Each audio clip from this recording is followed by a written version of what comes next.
To the costs, the insurance companies are basically going to be passing along all the costs to all of us. And even if you're not part of California, covered California, maybe you're going to be affected too. Craig Gussin is here to talk about this. Good morning. Yeah. Good morning, Lisa. Okay, so this is, we keep hearing about it, you know, even in our newsroom, because we have our own private, you know, through KUSI, we have our own health insurance.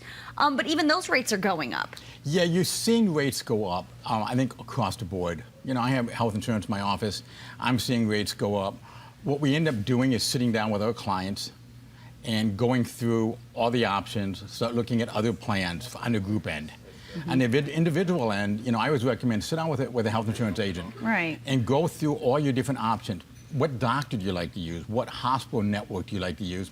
And find a plan that meets your needs. So if your rates are going up, you know, we're hearing rumors of rates going up 8%. We 8%? Yeah, we don't know what they're going to be for another probably 60 days. Okay.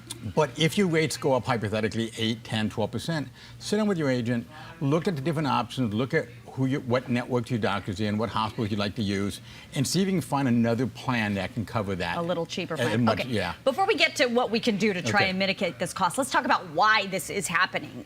Does this have anything to do with the fact that Covered California is not generating the kind of money the insurance companies originally thought, and so they're having to jack up prices to meet the expectation? Or what's happening? The rates come from the insurance companies. Right. So the insurance companies right now, the only claims history they have is 2014 claims. They have not seen all of 15 yet, so they have no idea if 2015 claims were good or bad. So what were 14? Good or 14. bad? Well, no, I know. What were they in 14? Good or bad? You know, that is something that we don't really hear. They won't disclose. But 2014 was the first year, and you probably had a lot of people who never used health insurance or had it now using it.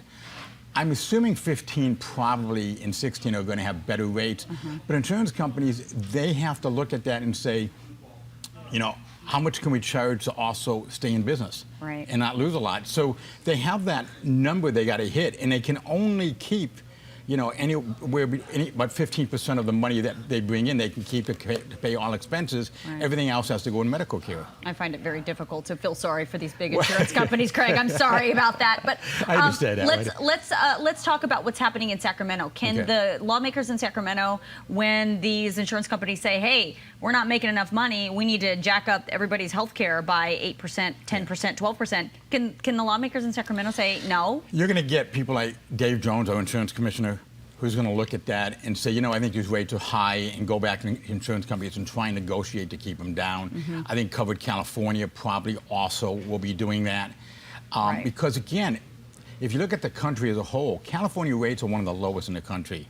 And that's a good thing for us. Well, that's because we're not part of the federal plan. We're on our own plan. And we've always been one of the top 8 to 10 lowest cost plans as long as I've been in the business. So we've always had good rates, good networks, and part of the reason is competition.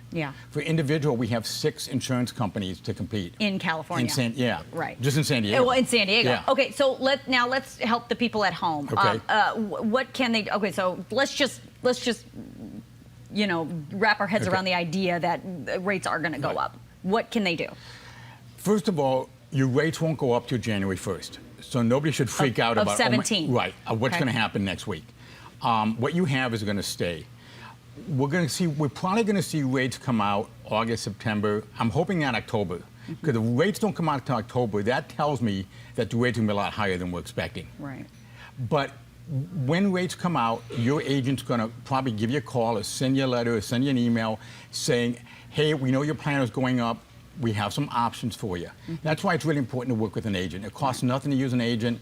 The San Diego Association of Health Underwriters, all these agents really stay on top of everything. So it's important to work with them. That's what we're going to do with all our clients and say, look, Lisa, I know your rates went up 12%, but we found a plan where your doctor's in a network and the hospital's in, and maybe your rates will go up 3 or 4%. But let's change your plan. And also, what are your needs? You may have said to me a year ago, hey, I'm having a baby, I need a great coverage. And now you're going. And now you're not. You're not, so we can adjust it either way. All right. Well, Craig, thank you so much for coming in. Good to see you. Good to see you. All right, it is